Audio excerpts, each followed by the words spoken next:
It made me cry. This One's Wife. It's time you shut up. Hello, I'm H.G. Tudor. If you can rely upon anybody for some straight talking, it's our Antipodean cousins, Dan Ander. You flaming galah? They call it as it is. They're not to be messed around. And Jacqueline Magnay, writing in The Australian, tells us Harry and this one's wife's appalling takedown of Catherine over the past few years merits a silence at best. The world has been informed of the Princess of Wales's cancer diagnosis. Their children have been told their mother will be going through an uncomfortable time in the coming months. And the family has gone to their favourite place, Anmer Hall, for the next few weeks for the school holidays. So, who interrupts Catherine and Prince William's desire for peace, space, and privacy? None other than that couple across the Atlantic who have to turn every royal announcement into a look-at-me opportunity for themselves. Upstaging and overshadowing, necessity of drawing attention and fuel towards this one's wife. Blindsided that they had no advance notice of Catherine's video message imparting the huge shock she had received about her health while recovering from major abdominal surgery. The publicist for celebrity non-royals, Prince Harry and wife, this one's wife, have now made it known that Harry has extended an olive branch to his older brother in what they say could repair the royal rift. The UK Telegraph reported that Harry had privately made contact with both Prince William and the Princess, while this one's wife had also been in touch. As I've mentioned previously, supposedly private communications suddenly become very public, which is all about, of course, the facade management of this one's wife, as she needs to ensure the world thinks that she's kind and caring, even though most of the world knows that she's not. Apparently, Harry has even generously withdrawn his demands for an apology in order to worm his way back into the inner sanctum of the royal family. We don't need to know William's reaction, but we can all imagine it. Even the Sussexes' public message raised eyebrows. Their casual reference to Kate, when the family called the princess by her preferred name, Catherine, was odd.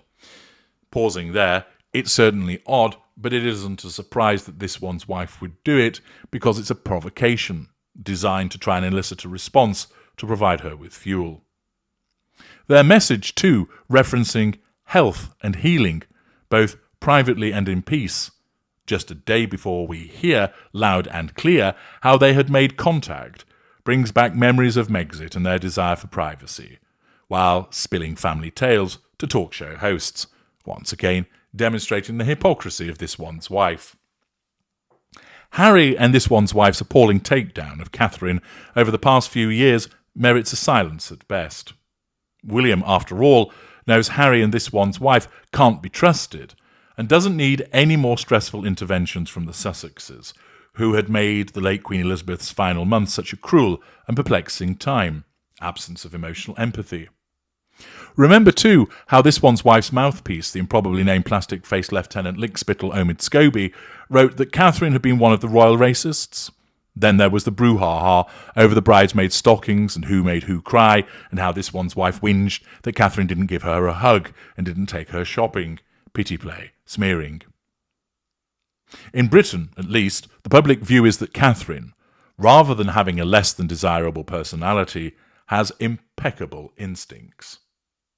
Incredibly, Harry hasn't taken the hint, thank you very much.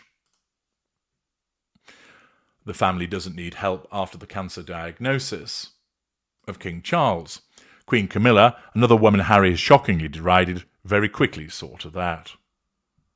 Just last week, the Sussexes timed their latest commercial venture, having this one's wife styled as the next homewares and cooking guru, pictured in the promo as you do in an extravagant ball gown, on the very hour William was acknowledging 25 years of the Diana Award, set up in memory of their late mother, upstaging.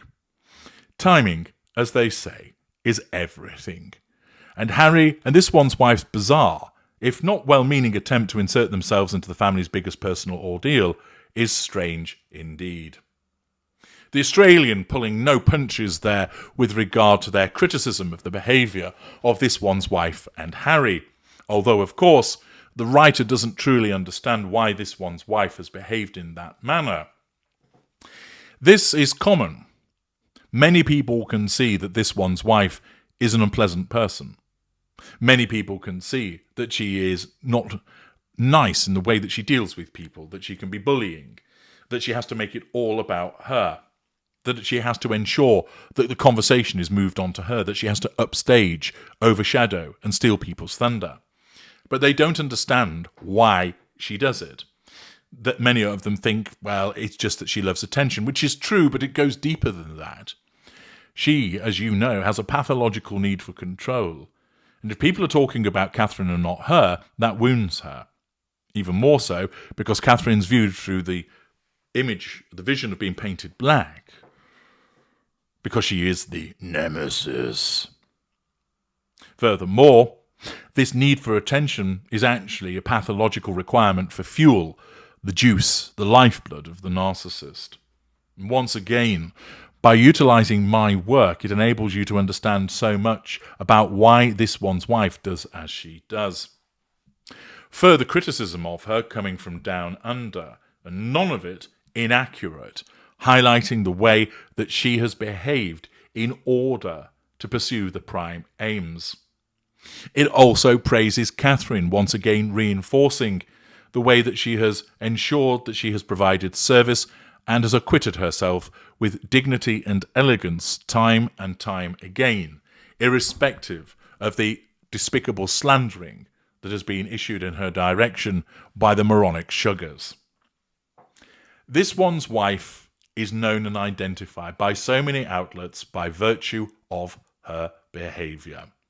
It is nothing to do with her skin colour, it is nothing to do with her race, it is all about her behaviour. And the Australian, like many other outlets, has seen once again the way that this one's wife has sought to make it about her, that there is a mealy-mouthed message that has been sent, which of course is commensurate with the status of the cowardly middle-mid-range narcissist, to wish her peace and privacy. And yet, this one's wife will not afford it to her because she will still want to drum up the smearing of Catherine in order to make herself look good. In effect, the Australian is telling Tao to shut up, that it merits a silence. Many of you would be in agreement. But the fact is, this one's wife cannot keep herself quiet. She's incapable of doing so because her narcissism is pushing all the time for her to gather fuel. Now, she could gather that fuel privately behind the scenes and we'd never know about it. And also, it would keep her well fueled. She could take it from Harry, from the Invisi kids. She can take it from staff. She can take it from flunkies. She can take it from the supposed friends that she has. And that fuel matrix would enable her to be well fueled. But the problem is, she has a taste for the fuel that has been provided wider from the masses, and she wants that. Furthermore, money is a hugely important residual benefit to her, and she's not going to get that by staying quiet behind the scenes. She needs to come up with a crappy lifestyle brand and tout that in order to try and generate money. Thus, her narcissism simply won't allow her to stay quiet. It will not allow her to shut up, even though many people wish that she would. I'm H.G. Tudor. Thank you for listening.